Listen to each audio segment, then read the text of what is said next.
Yo, hi guys, Artiar here. So as you can see from the highlight just now, Ollie is nuking Kronos, but this Kronos is not the Kronos 16 we usually play. This is the Anomaly Kronos, right? So like those end game player, like we have nothing much to play in the game right now, right?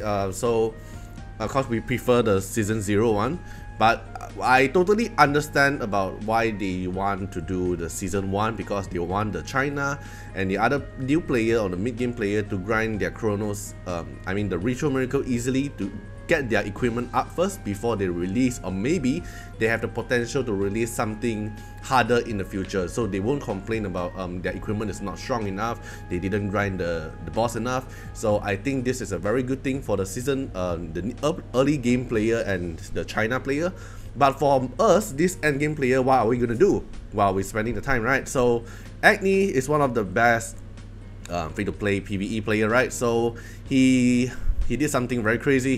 He's tried to make the biggest number as possible from his team. Alright, so let's take a look how did he do that. So he used Leora to clear wave 1.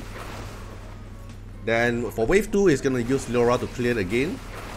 But for wave 3 is the main part here. That's how we're gonna try to do all the big damage. So he used Leora to cast S3 first. To the Seer is from the talent tree, and then AP down the boss and deal extra damage from the talent tree as well.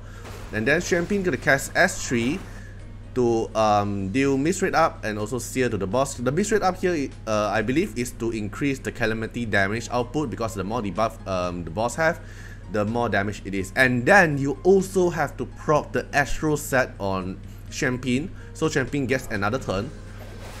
Okay, so Champion gonna cast S2 for the cannon buff on Ollie. So Ollie gonna have the horse buff, attack up buff, and the cannon buff on Ollie. So Ollie is able to ignore some of the defense of Kronos.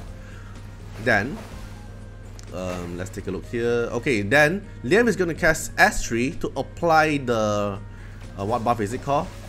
Vigilant buff on Ollie. So Vigilant buff will increase another 30% of attack, and also a crit damage up buff for Ollie. So Ollie now is very stacked with the buff, and that's not all. Alright, that's not all. We also have the Harmony set buff from Liam, and then it randomly attacks some target. And then we're gonna apply Tachi's what's this called? Puppet Art on the boss. So the boss will get another extra damage taken of 20% based on the Puppet Art. Then we're gonna apply Molten Horde, which is another 20% damage reduced from the Molten Horde. And then this Haley will also equipment share to Ollie. So Ollie have another equipment on him now. And then the boss have to hit Ollie. So Ollie will die. But because of Suje, will prevent Ollie to die. Oh wait, okay, Ollie didn't die, but it still want Ollie to die. Okay, so the main thing here is you want Ollie to have as low HP as possible. If just now Suje saved Ollie is even low HP, but now it's low enough. So because we have another talent tree, which is the one that can increase your damage output based on the HP loss you have. So with this amount of HP loss, it's gonna multiply your final damage by a lot, and then you're gonna cast Ollie's S3 to deal the final damage, which is 28 million. Alright, so Ollie with Calamity set, with all the buff he have, with all the talent tree buff we have in the Anomaly, we've managed to deal a big number. Alright, so this is not a Kronos guide, this is more like try to chase for as high damage as possible, since we can play through the talent tree. It's not just we're gonna speed run Kronos, we're gonna make some interesting playstyle to the Kronos game, right? So you can see Ollie one-shotted Kronos with a very massive amount of juicy number. Alright, so hope you guys enjoyed the video.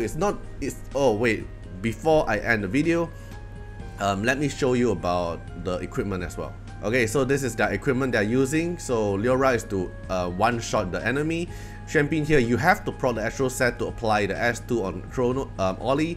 Then Suje here, just some damage output will do. Then for Haley, you're gonna share the Calamity set to Ollie, so Ollie gonna have Thunder and Calamity.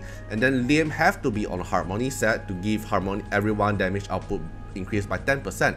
And because they don't, it's so detailed until you need them everyone's speed on the same level, so they won't have the AP mess up thing. So everyone have the same speed, so they're gonna reach at 100% at the same time, so Kronos is not able to cut them out. So they you have to tune like exactly same speed. Is very insane. Alright, then Ollie is the main DPS here. Okay, so that's all. So this is the talent tree he used to increase the damage. You can see here, flow damage increase, crit damage increase, defend down, and then every 1% HP loss increase of final damage by 3%, increase attack by 50%, sear, and this one is the extra damage. Right, so hope you guys enjoyed the video, and see you guys in the next video. Bye bye.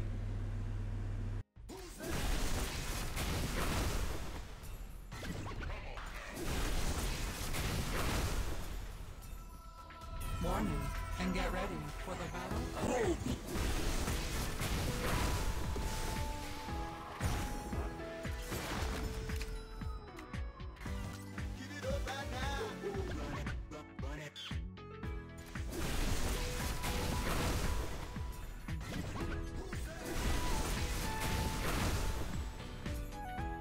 Warning, and get ready for the battle.